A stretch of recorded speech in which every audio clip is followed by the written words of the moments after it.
I will ask you this though, Will. Yeah, we're 7-2, but another game that we let these guys stay close on us. I always say divisional games, they hit differently. Yeah. But at the same time, it's still the Giants. Like, we see the Cowboys beating them 40-0 in the game last year and stuff like that. Like, I want to just wipe the floor with these guys. What is it that we keep playing these guys close? It is. You said it though. It's something about the Giants. We are not able to just destroy them. And there's been many times when either we are even teams or we are a better roster, a better team, and the Giants just have our number. So it wasn't pretty. They exposed us in the first half on the run defense. They exposed us in the second half with pass defense, but we got the win. We scored 27 points. We're continuing to put points on the board. And so it's a division game. We're 2-0 in the division. And most importantly, we're coming off a high of a very emotional high win. And it showed the coaches can rally the team, can focus the team and say, hey, it's division. That was awesome. That was an incredible win versus the Bears, but we got to move on past it. And they did. And so that's the part that there's still a lot to be be very happy about, getting the win. Oh yeah, absolutely. I mean, the fact that we swept the Giants we have to make note of that, because, ladies and gentlemen, you have to understand, if you've been a Washington fan for the last couple of years, these Giants games, none of them have been given. Before this season, Daniel Jones was 5-1-1 against us.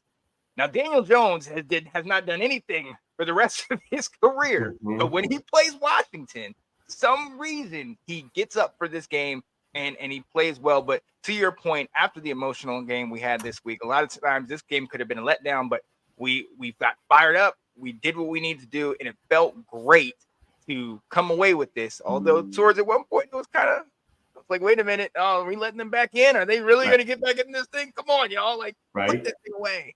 But we did end up getting it done. And like you said, 2-0 in division. Look, let's get into the offense. Let's get into how we played another week without B-Rob. And Ab, and shout out to Ab, he's coming on a little bit later, but he's made the point that we don't have that same mesh, the same juice when B-Rob's not in there. The offense just kind of, it's not totally off, but you can tell that there's something missing there. Shout out to Chris Rodriguez that got in there and, led all rushers for 52 yards. But Will, talk to me about this coming into this game, knowing we weren't going to have him. And we did put up 27, but it's kind of like it's something missing when he's not there. It is. And I'll be the first one to share that last year I was calling Brian Robinson expendable.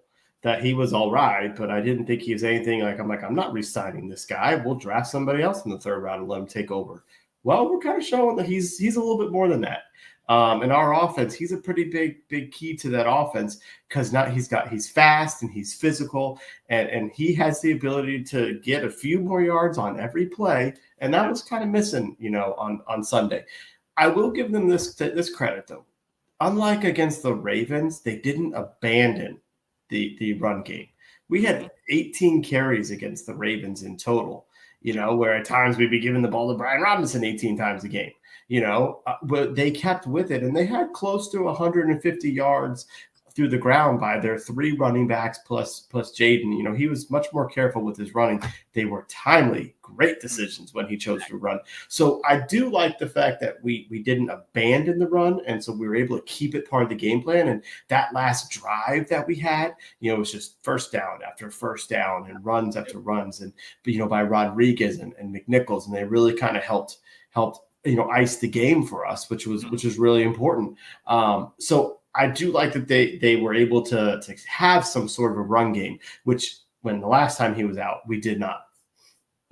Yeah, and that's something that definitely makes me feel better. Like I said, we got Chris Rodriguez in the game, and we saw how effective he could be in this offense, and I kind of liked it. I don't know if you got the same image, but towards the end of the game, it kind of gave me some Stephen Davis vibes, where it was just downhill, just get pounding. 70 chip, left over to the left or over to the right, just keep turning. They know what's happening. But he still played.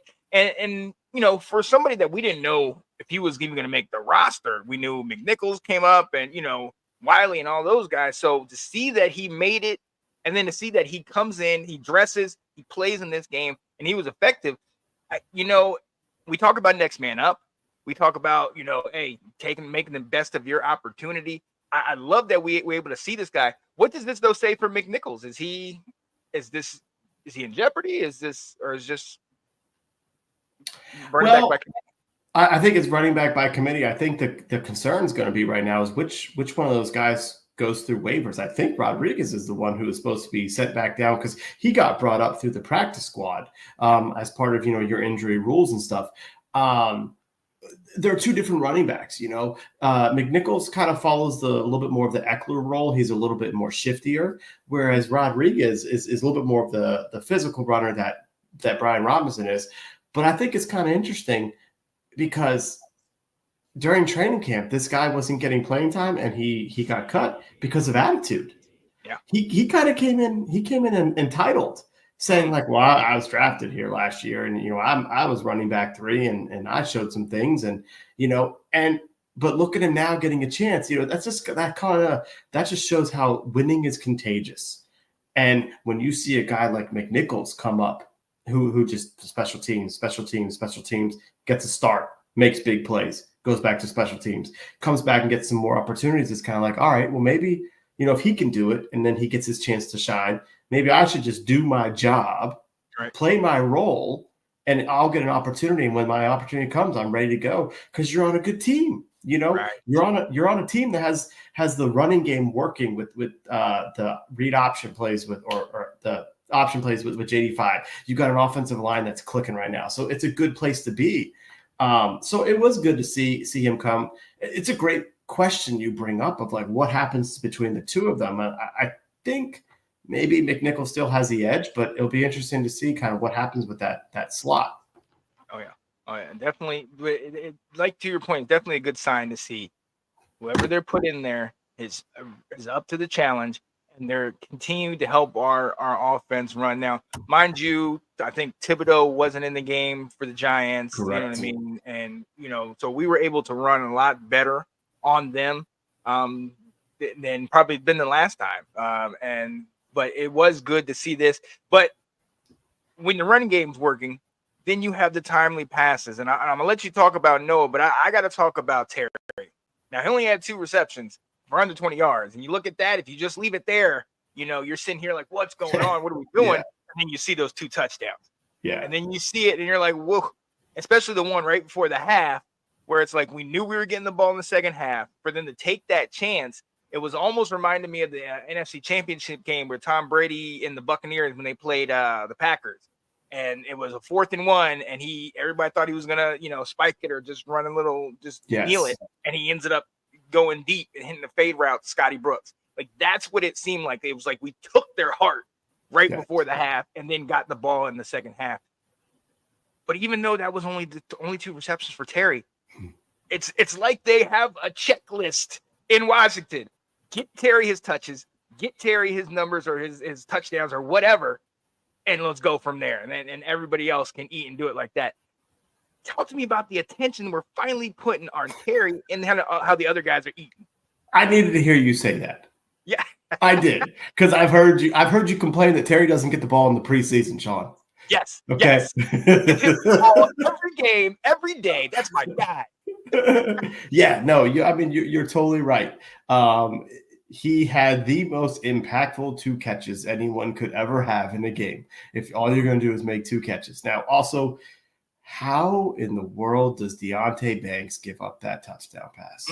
Like, it was a great throw by Jaden. It was a great throw.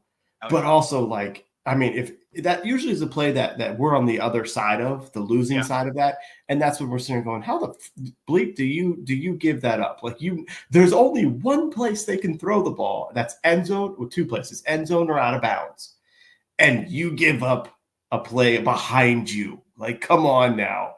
But it is really good that they recognize that Terry needs to be a part of this offense, that the offense works better when Terry is part of it, or that Terry has the ability by getting him early you then open up other players. Yes. Because the defense is then going to say, oh, they are looking his way. They're not worried. They're not scared to throw it his way if we blanket him in coverage. And then that's going to open up guys like Noah Brown, who led our team with 5 catches for 60 yards. It's going to open up your guy, De'Ami Brown. 1 catch, 24 yards, impactful. Yeah, let's go. He kind of turned some chicken thing into, chicken what into some chicken salad on that play there. So he did really well. My guy, Olamide Zaccheaus. Come on. Big time catch. He had the big 40-yarder towards the end of the game where they're like, Washington might just be running out the clock. And they're like, oh no, we're going for the jugular. Here it is. And plays like that, the attention that Terry gets now opens up the other guys. And the fact that Cliff Kingsbury's offense is not designed to just focus on one guy, it's to spread it around. It's giving everybody a chance to be impactful. And it continues to be a strength for us right now. Oh yeah, absolutely. And that's something I love, is that Cliff Kingsbury is making sure that everybody is eating, everybody's getting a touch just to get them in the game. Even if it's 1 catch or 1 or 2 catches, everybody's kind of feeling a part of the game. And here's something that, people, I don't know if you guys know this, but the more you involve people in your offense or in whatever you're doing, the more they feel a part of it. And then they're going to want to do a little bit extra for you on the next play. They're going to want to block a little bit harder or go down there and be the decoy or whatever. Similar to what we do in this, where when it's one thing if you shout somebody out, but if you bring somebody on and allow them to have their voice, allow them to come out here and speak, now they're more apt to want to go and share it and spread it and do all that same stuff. So kudos to Cliff, kudos to JD5 for being able to move that around. One more thing I want to talk about, because y'all know, and since we have Ab on, we got to talk about the fact that in the off season, I'm always talking about my O-line, okay, and how great my O-line is. Now, for the last couple of years, it's been a little suspect, but all I know, 0 sacks in this game. Now, JD definitely helped with that by scrambling and get out of there, but the fact that he's staying clean, come on, man. After going from my guy Sam being on his back more than a lady of the night, all right? I mean, listen, all right? I'm sick and tired. I'm mad at what they did to my guy, but the fact that you can get this guy, you can keep him upright is beautiful. It's beautiful. I'm sorry I had to say it like that. I can't get over that example. I mean, it's perfect. It's perfect. Come on. I mean, it was on the ground more than he was up, man. So, but shout out to them. They are playing well. You talked about Wiley a couple weeks ago and how he's doing. The fact that you have Biotis, okay, who we brought in from Dallas. You have Allegretti, who we also brought in. But then you have the rookie out there with Coleman. You know what I mean? And then on the other side, you have Wiley, who we were questioning, and we didn't know how that was going to play. These guys have been coming together and playing so well. Maybe they're motivated because they're playing for Dan Quinn. Maybe it's the fact that we know we got a guy back here, so if we keep him upright, he's going to make us look good. Whatever the case, they have been meshing and coming together, and that's as big a part of this offense and this win streak as JD5's play, as the run game, the receptions, all that stuff, because that giving that extra time to Jaden is paramount. Yeah. How about the fact where you just said we just had a rookie left tackle give up no sacks and went up against Brian Burns, a Pro Bowler. I did not realize last week. We didn't do our show. Work had me way too occupied elsewhere, and I didn't realize that Cornelius Lucas was going to be out. And so all of a sudden Sunday morning, I was like, whoa. Right. We're starting Coleman here, who's coming off the concussion. Like, wait a minute here. Like, are we one bad shot to the head away from Trent Scott out there? Lord help us.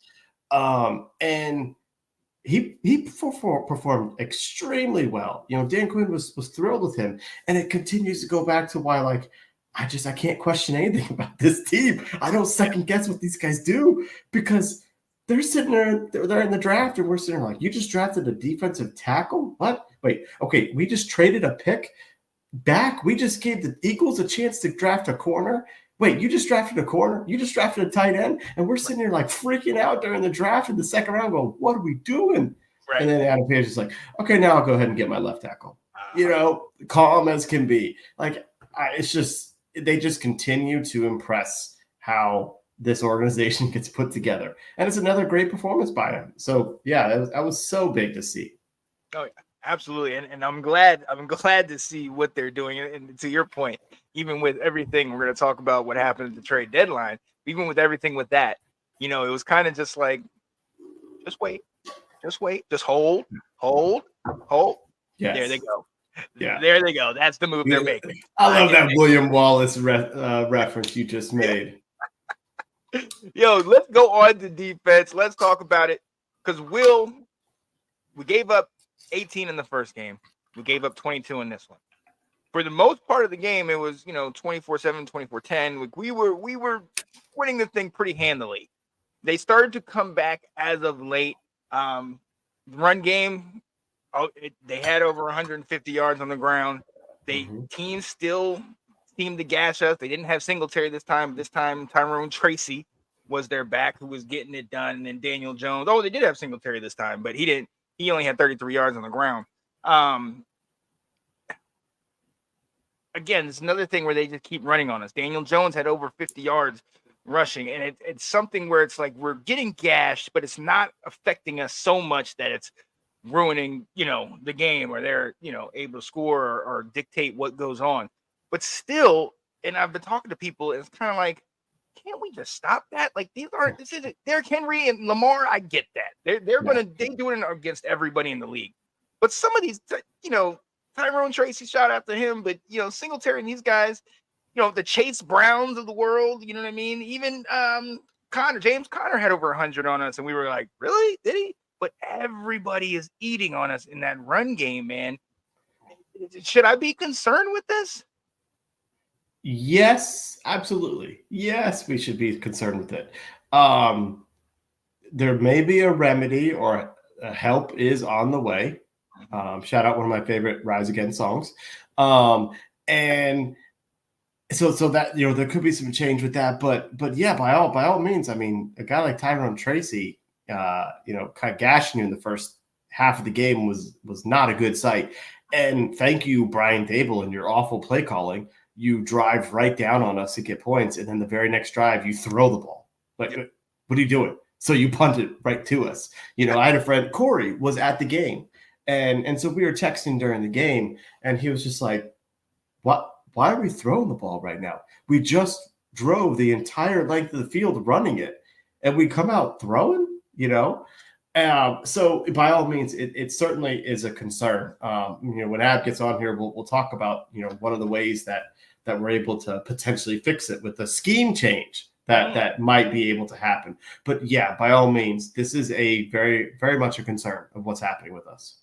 Oh yeah, and it's something that you look at and you're just like, good God, like we need to fix this, and hopefully the scheme change, like we're talking about, we'll see what happens. Hopefully that fixes it.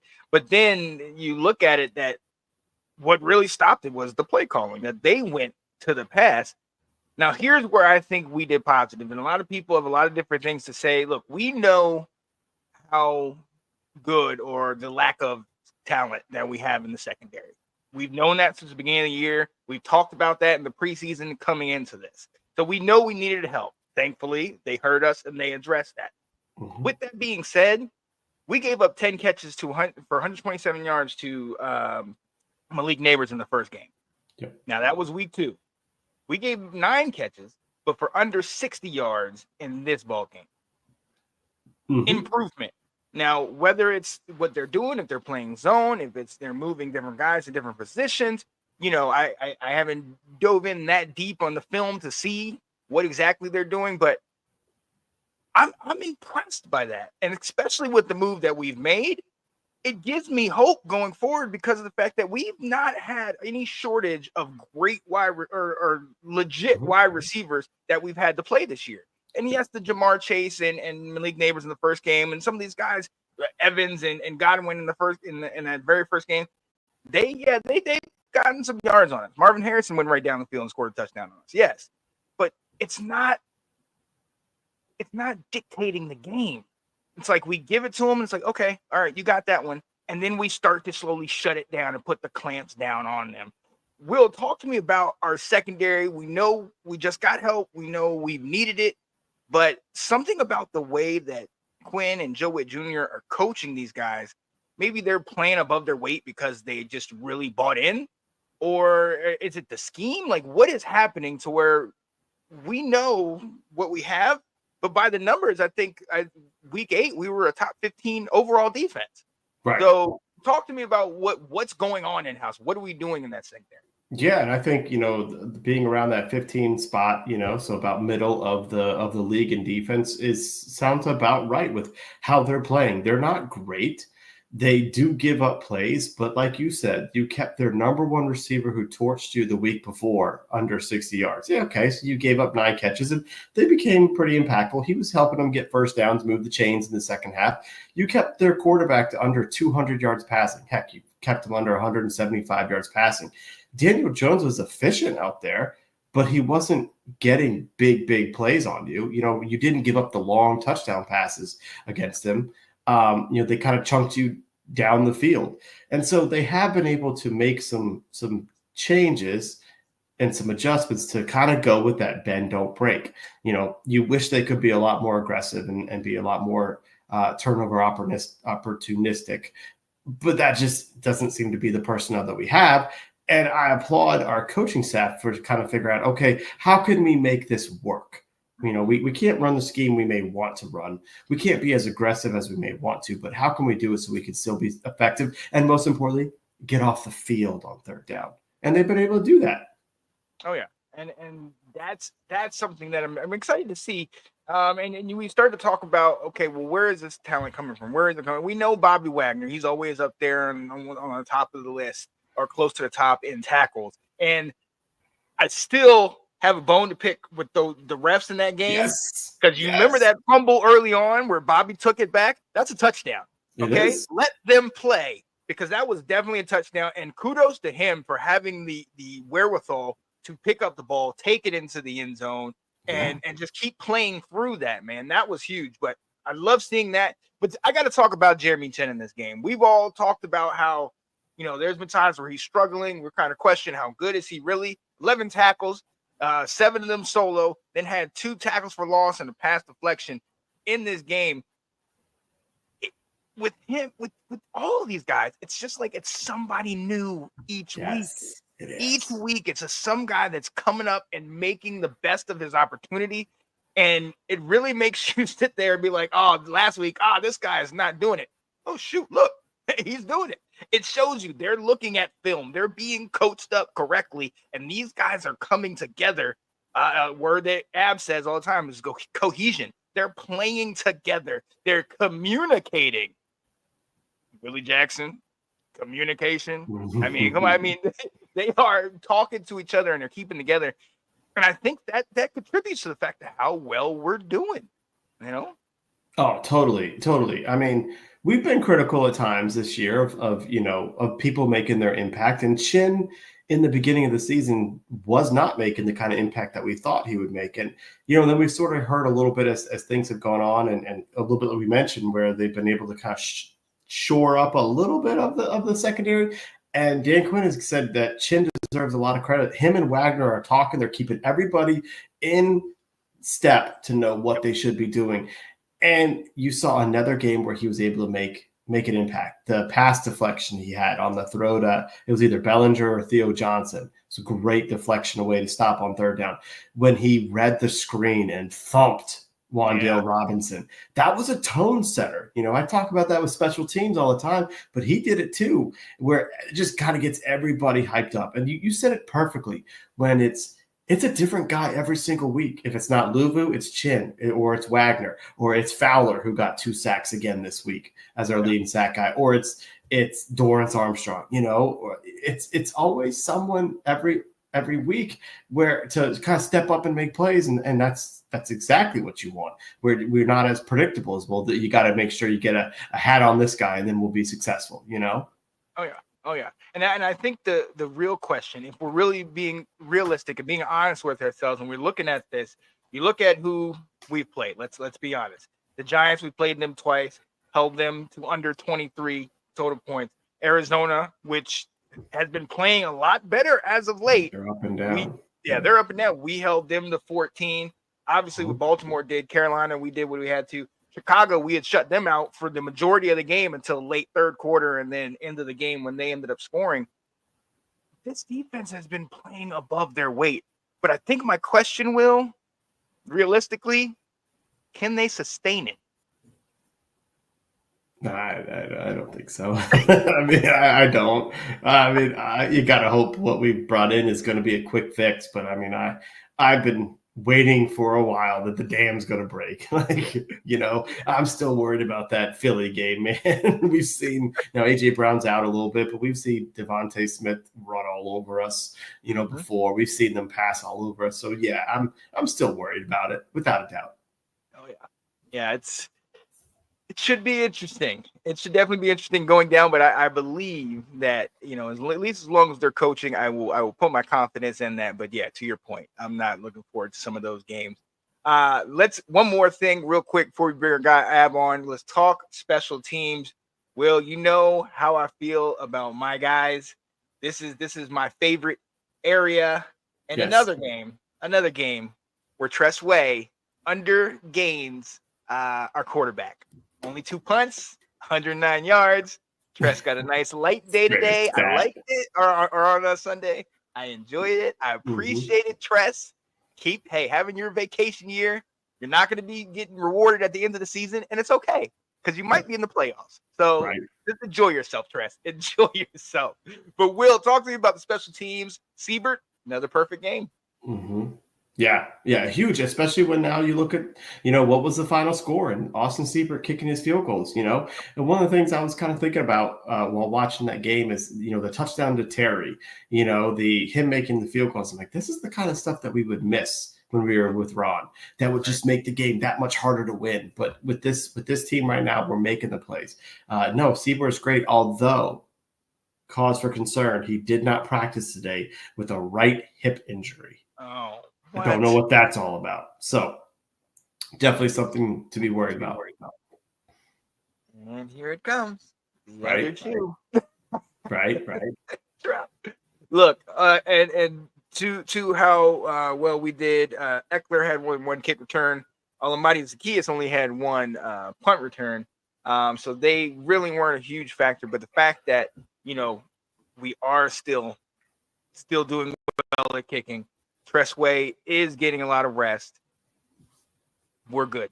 We're good with this. And in this game, we really didn't need that. We didn't have a lot of opportunities to return. We really didn't.